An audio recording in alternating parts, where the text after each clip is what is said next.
Speaker साहब,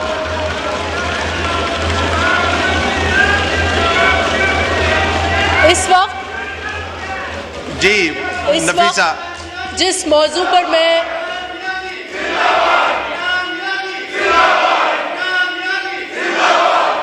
thank you मैं जिस मौजू पर बात करना चाह रही हूँ वो इस मुल्क के लिए, इस मुल्क की फूड सिक्योरिटी के लिए, इस मुल्क की मईशत के लिए बहुत अहम है। मिस्टर स्पीकर, जनरली हम सबको पता है कि पाकिस्तान की जो मईशत है उसकी रीढ़ की हड्डी कहें, उसकी बुनियादें कहें, वो ज़राअत है।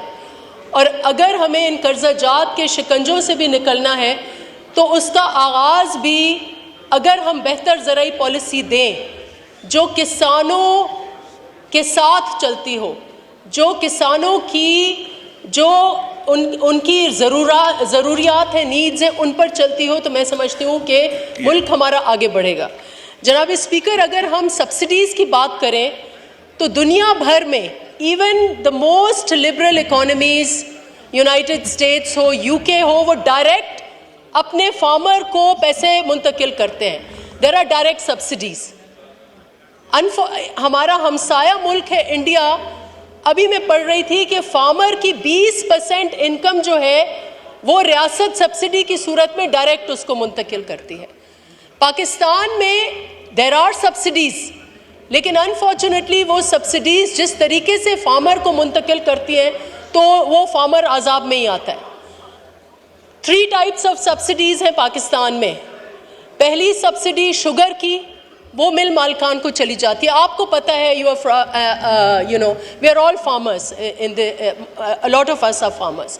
वो डायरेक्ट मिल मालिकान को चली जाती है, वो उनकी मर्जी है कब कैसे उस बेचारे फार्मर को वो पैसे दें। सेकेंड सब्सिडी जो बहुत ही अहम है वो फर्टिलाइज़र की है। वो भी आप गैस की मद में आप जो करते धरते हैं, जो बड़े प्रोड्यूसर्स हैं और फर्टिलाइज़र, उनको चली जाती है। There is only one subsidy जो डायरेक्ट फार्मर के पर्स में जाती है, वो है गंदम। और गंदम की जो प्रोक्योरमेंट पॉलिसी है, I do want to appreciate कि रियासत की एक कंसिस्टेंट पॉलिसी जो गंदम की प्रोक्योरमेंट की है, it helps in Pakistan food security.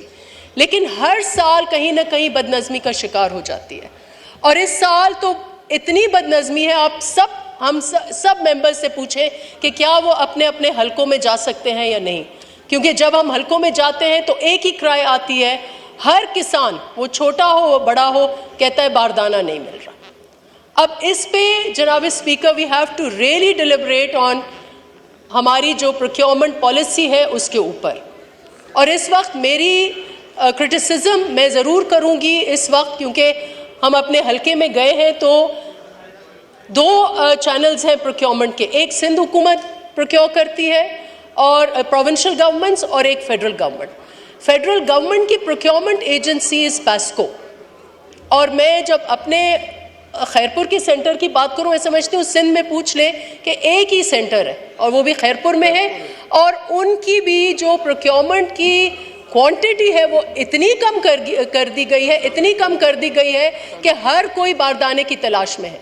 And let me also put it on record कि ये जो बारदाना दिया गया है, I put it on record कि वो मिडलमैन को 70 to 80% मिडलमैन को दिया गया है, जिसका कोई ज़राअत से कोई मकसद नहीं है, और बेचारा किसान जो है वो मारा मारा फिर रहा है। जनाब स्पीकर, ये इस्तेसाल है किसान का।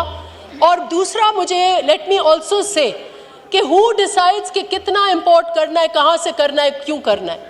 Y have we imported 10 million tons of wheat. हम $3 अरब जाके यूक्रेन के किसानों को जाके देते हैं, हम रशिया के किसानों को जाके देते हैं। अपने किसानों को हम चंद हज़ार रुपए नहीं दे सकते कि वो अपना गंदम जो है, जो उनकी मेहनत है, वो उनका मेहनत का उनको वापस मिले। Mister speaker, this is a very painful, हम जो देखते हैं अपने किसानों की हालात बहुत पेनफुल है।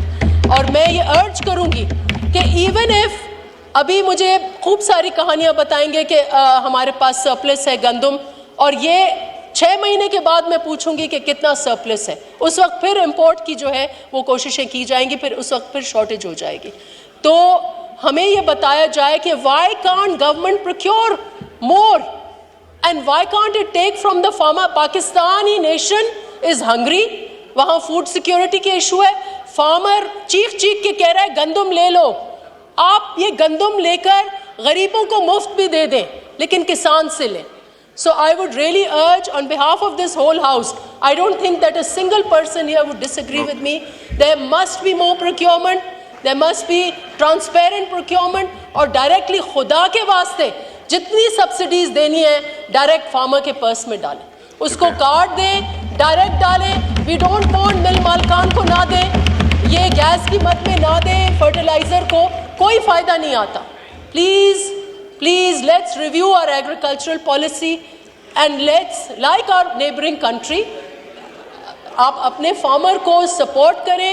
ये कंधा जो फार्मर जो है कंधा इस मुल्क की पूरी मईशत का अपना बोझ अपने कंधों पर रख के खड़ा हुआ है.